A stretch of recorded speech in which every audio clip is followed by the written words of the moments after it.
Weekend driving could be banned in Germany. The possibility of implementing a significant action plan is very strong, should the 2019 Climate Protection Act remain unaltered.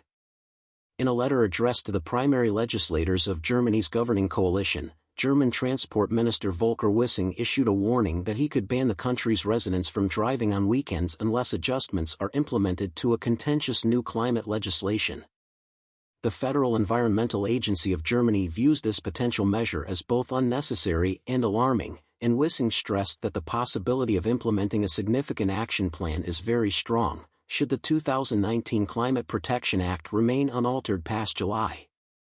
Wissing warned that such program might involve extensive and permanent driving restrictions on Saturdays and Sundays.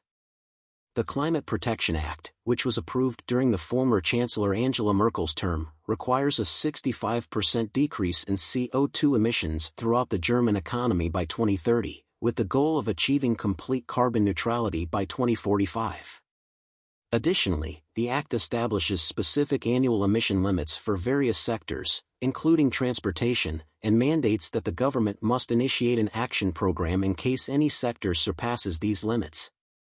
Numerous officials within Chancellor Olaf Scholz's coalition, like Wissing, are in favor of implementing a modification to the Act that would establish a comprehensive emissions cap for the nation and grant the government the authority to determine which industries should be reduced in order to meet this target.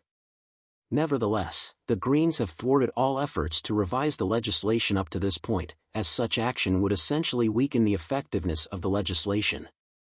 Some legislators from Scholz's Social Democrats even charged Wissing with unnecessarily fueling fear.